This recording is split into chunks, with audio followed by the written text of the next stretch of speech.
Estamos ya en este segundo día de la novena, intentando entrar al misterio de la Navidad, a este hermoso misterio de amor, de ternura que tanto necesitamos recordar y contemplar año tras año. Ayer les leía una frase del Papa Francisco que quisiera repetir hoy. El hermoso signo del pesebre causa siempre asombro y admiración. Y este asombro, esta admiración que nos causa es, en definitiva, porque a través del pesebre vemos el amor, la ternura y la cercanía de Dios hacia nosotros.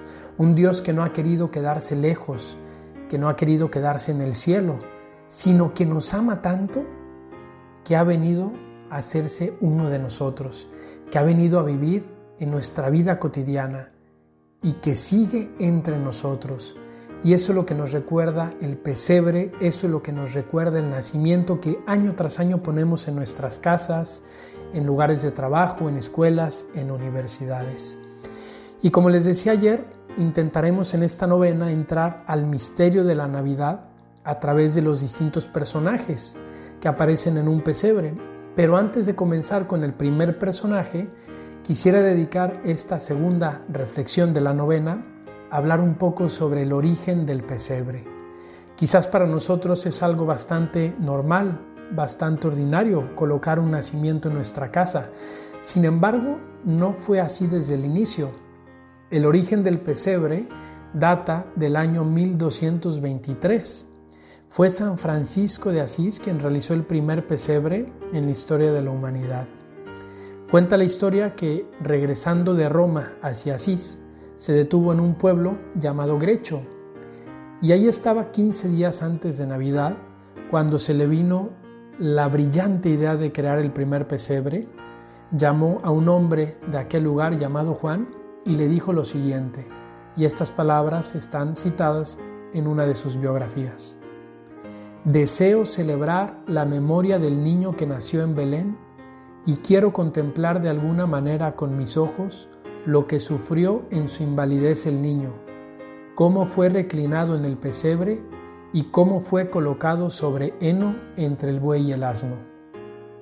Tan pronto como lo escuchó, este hombre bueno fue y preparó en el lugar indicado lo que San Francisco le había indicado. Y fue así como la noche del 24 de diciembre llegaron a Grecho muchos frailes, hombres y mujeres de las granjas de la comarca, trayendo flores y antorchas para iluminar aquella noche santa. Cuando Francisco llegó esa noche, encontró el pesebre con el heno, el buey y el asno. Las personas que estaban ahí se mostraban muy alegres frente a la escena de la Navidad, con una alegría indescriptible nunca antes experimentada. Y allí el sacerdote celebró solemnemente la Eucaristía. El niño Dios bajaba eucarísticamente en ese primer nacimiento de la historia. A partir de ahí, la tradición ha aumentado, ha crecido. Primero en las iglesias se empezaron a hacer los nacimientos, luego también en las casas, y hoy es algo muy común entre nosotros. Este es el origen del pesebre que queremos contemplar en esta novena. El pesebre que, como veíamos ayer, es un evangelio vivo. Mirando el pesebre, nos topamos con esos rasgos tan característicos del evangelio, que son el amor de Dios, la ternura, la cercanía, la misericordia, ese Dios que ha querido hacerse uno de nosotros. Mañana comenzaremos con los primeros personajes que serán los magos.